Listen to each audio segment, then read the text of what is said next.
Hey guys, how you going?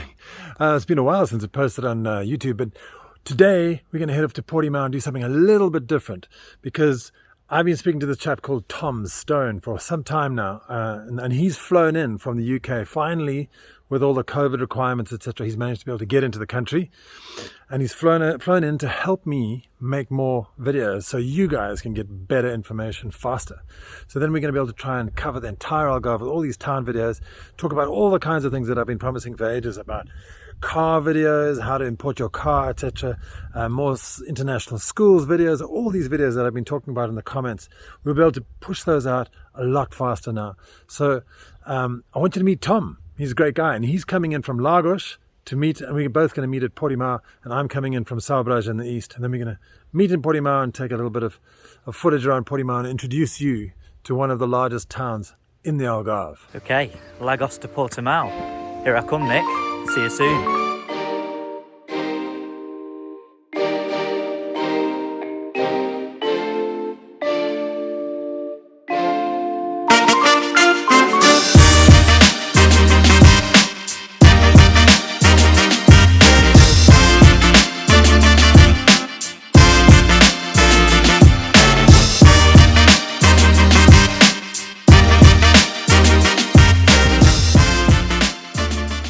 So once you've landed in Faro Airport, it's around a 72-kilometre drive due east, just along the A22. This will be a 45-minute trip and it will cost you around 9 to 12 euros in fuel. And obviously that's excluding toll costs, so remember that along the Algarve, along the A22, there are quite a few tolls. Alternatively, you've got a few options for public transport to get to Portimao from the airport. So you've got a train, which will cost you from around 6 to 11 euros. And this would take around 2.5 hours in total. You could get the bus, which would take around 3 hours if timed right, and would be the cheapest option, working out at around 5 to 10 euros. You could also get a taxi, which will be more expensive and cost you between 75 and 95 euros. Portimao itself is a port town situated on the estuary of the River Arad. It borders the municipalities of Lagos, Lagoa, Monchique and Sils on the western southern Algarve coast. It's only 30 kilometres from Lagos and 35 kilometres from Albufeira, which means it's a very good town to get around to the nearby places on the Algarve, with buses and trains, as explained earlier, connecting the town very well. Its population is 55,000, making it the third largest concelho in the Algarve.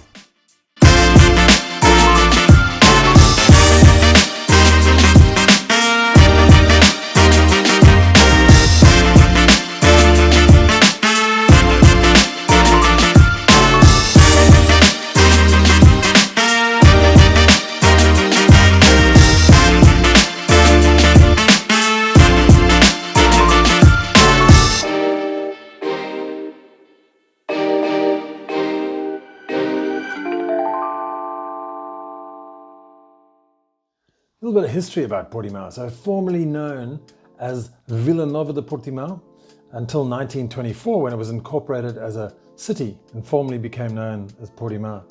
The first human presence in Portimao occurred in prehistoric times with traces of Neanderthals found in the area, signified by the megalithic tombs, which you can actually visit. Visit these today. The area was also used by Phoenicians and Carthaginians to supply their ships and trade with the rest of North Africa and the Mediterranean. Now, during 5 centuries of Arabian rule, Portimao was a very small fishing village. It was conquered by the Portuguese in 1250, and then the village was integrated into the Portuguese kingdom by King Afonso III. Because of the constant raids of the pirates, the coastal area of Portimao was not considered safe to live. In the 15th century, a new town called Vila Nova de Portimao, which obviously means new town of Portimao, was officially founded, and a wall was built to protect it, and it became relevant in terms of population after the Moors and Romans had left the region and attracting thousands of commercial visitors from all over. The original city and the Igreja Matriz church were built during this population boom, and you can see us, we visited it on this day. Until the 16th century, Portimao was often the target of the attacks of the Moroccan, English, Dutch and French pirates. This led to, and privateers as well, I think it's a nice name for a horrible pirate. This led to the building of 2 fortresses, one on each side of the River Arad. So one was in Ferragudo called Fort of São João de Arad, and the other one in Praia da Rocha called the Fort of Santa Catarina. Now, during the second half of the discoveries era, Vila Nova de Portimão, as it was known then, developed at a rapid pace, going beyond its walls. At the end of Marquês de Pombal's mandate, the progress was enhanced by the development of the nut and canned fish industries, resulting in the construction of much infrastructure to accommodate the industrial boom. Now, during the Second World War, Portimão began exporting its canned fish globally. And Portimão's main source of economic growth now relies heavily on tourism due to its perfect blend of rich history, beautiful beaches, and a thriving community.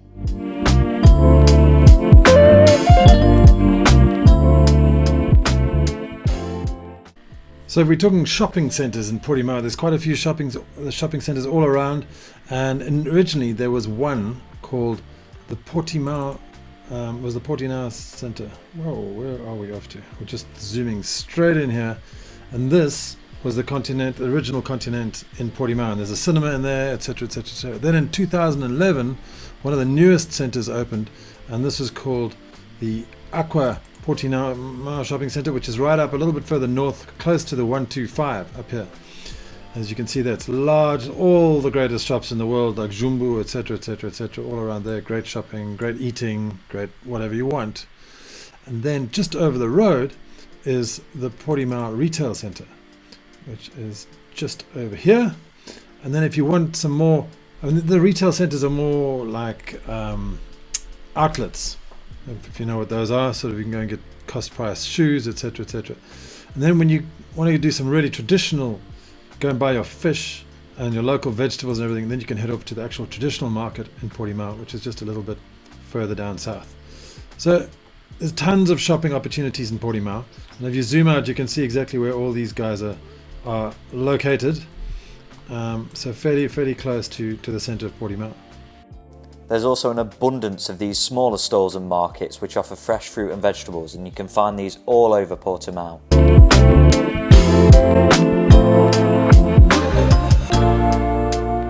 The centre of the town is full of narrow cobbled streets to walk around.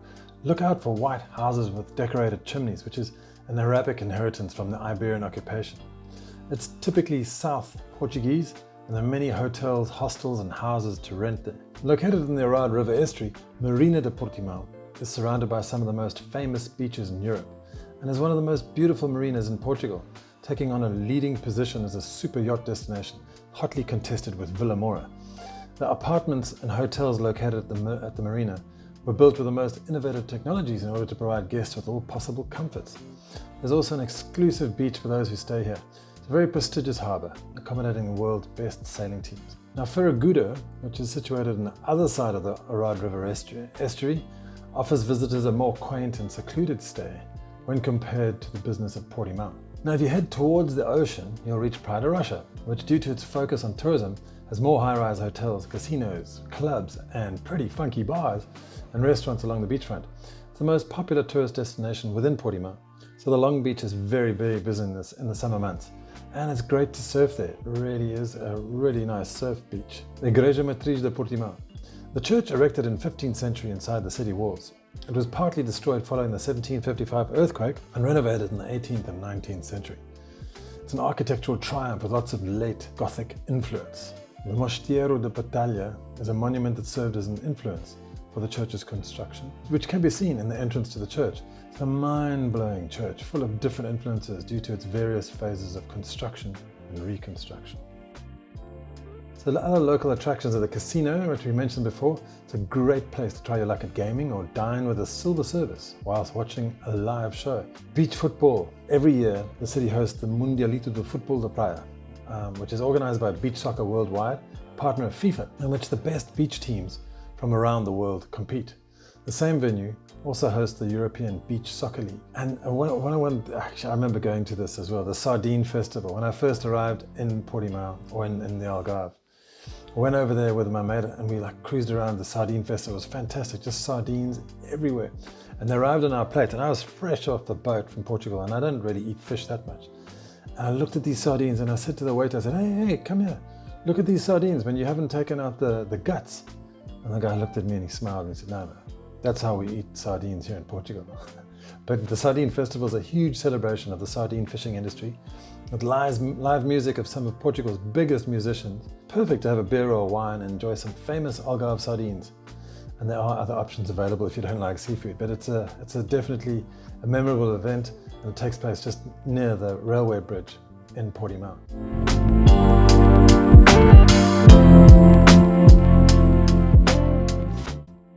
So what's schooling like in Portimão? Well, there are loads of options, as you can see here.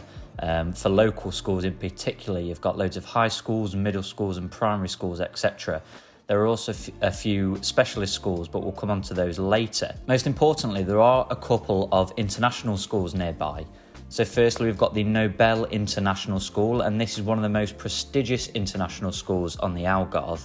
It's only a 17-minute drive from the centre of Portimão, so it's perfect if you are living in Portimão for your children to get there. It teaches in British and Portuguese, but also accommodates a whole host of languages and is for ages 3 to 18. Again, you also have the Deutsch School. This is an international school for German or Portuguese natives, and it's only a 19-minute drive from Portimão, located over in Silves.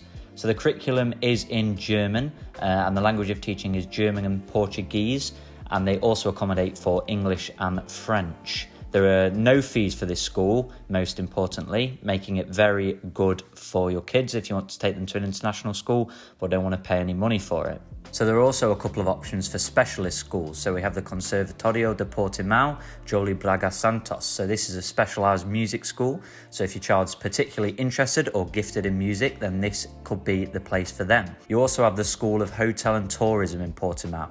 So this is a hospitality and tourism school. So if your child is interested in any of those industries, then get them over to here. And that's it. We'll zoom out again and you can see all the options for the local schools. As I say, there's almost too many local schools to actually go through each one, but there's loads of high, middle and primary schools in Portimão.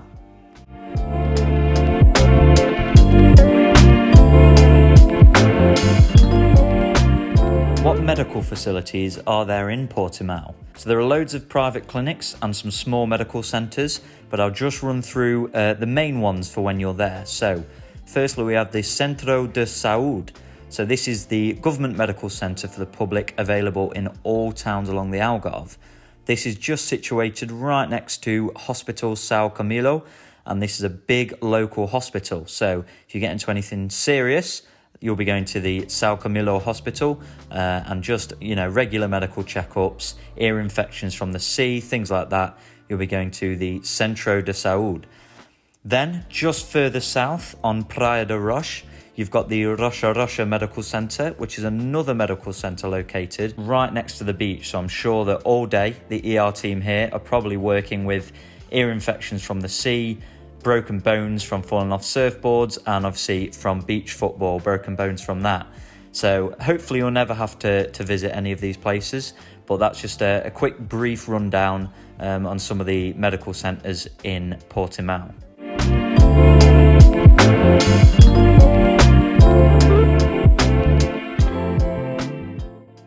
Washing your car is an integral part of life in the Algarve. I know it sounds really mundane, but I had to do it on this day in front of the Portimão video. So I wanted to show you exactly how we wash cars. So you get to these things called, which I call them Elephant Azul. And the reason they're called Elephant Azul is blue elephant, because it's got a big trunk, and you use this trunk to actually wash your car, which is quite fun. But so you put some money in the slot machine, and then you just go ahead and spray your car with a high pressure hose. So that's how we wash our cars down here in the Algarve. 1, 2, 3.